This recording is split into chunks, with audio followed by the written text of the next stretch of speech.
Today we start our RV 101 series of videos. We're getting ready to go camping, so we're going to start at the beginning with hooking the tow vehicle up. I'm going to try to show you some tips, some tricks, and maybe some troubleshooting on how all of this stuff works. Stay tuned.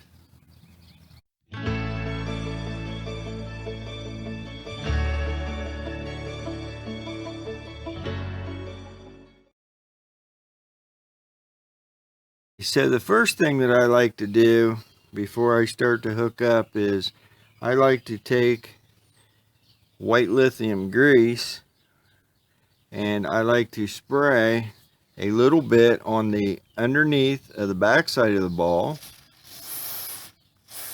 like that, and then on the front of the ball, on the top, spray a little bit.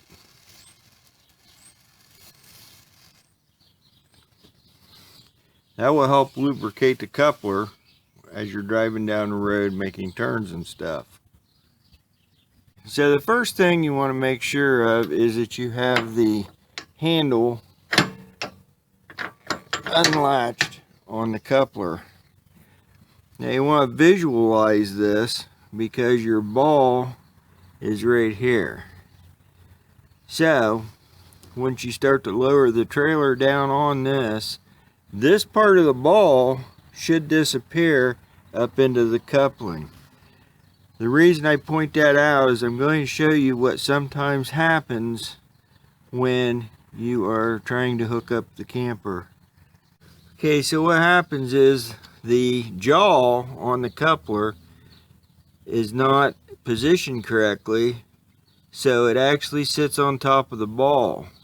Now, as you can see, the ball is here. It has not disappeared yet. So what this means is the jaw is not in the right position to couple it up.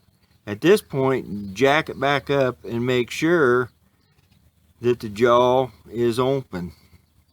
So we repositioned, and as you can see now, the ball has disappeared up into the coupler. So now the next problem that we have is we cannot get the latch to latch. This is merely an easy thing to fix. What we have to do is we have to pull the tow vehicle forward just a little bit and then it will latch. We pulled the tow vehicle ahead a little bit and it latches right up.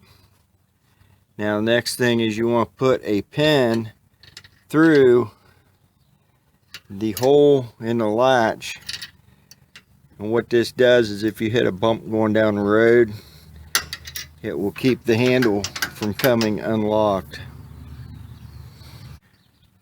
Okay, once we have everything coupled up here, the next thing that we need to do is put the safety chains up and hook them onto the tow vehicle. You want to make sure that your safety chains crisscross, like right here. And make sure you have them hooked on the tow vehicle hitch the way it's designed to be hooked on. Also, this cable right here is for the emergency breakaway switch for the brakes. You also want to make sure that it is hooked to the tow vehicle correctly. And the last thing on the tow vehicle you want to make sure you've got hooked up is the plug for the lights and the brakes on the camper. Make sure you've got it plugged in and make sure that the lid is latched on the plug to help hold it in. One other thing is your jack right here. You know, make sure you get your jack up as far as you can get it so that you have the ground clearance, and if you go into a gas station or something like that, you won't catch this on a curb or something and bend it. One very important step you want to do at this point is you want to turn your park lights on, and you want to check all of your lights on your camper and make sure that all the lights are working correctly. We're hooked up and ready to pull out.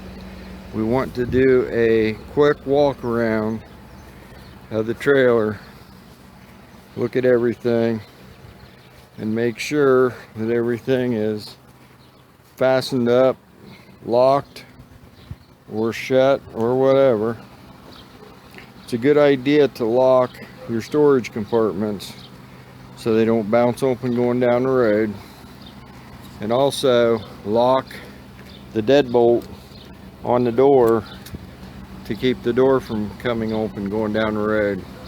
Make sure your steps in, and also make sure that your power cord, that you have it in your trailer. Walk around your tow vehicle also and look at everything and make sure that everything is good to go. Okay, so what I like to do is I like to get up to about 20 miles an hour, and I like to manually apply my trailer brakes to make sure that they are working. This is the way we hook our camper up to our tow vehicle. Hopefully it will help you out with some of the questions that you have when it comes time to hook up. One thing is, with weight distributing hitches, there are several of them out there, and I cannot give directions on all of them. So please use your owner's manual to give you guidance on how to install your specific hitch. Thank you for watching, and please subscribe to my channel.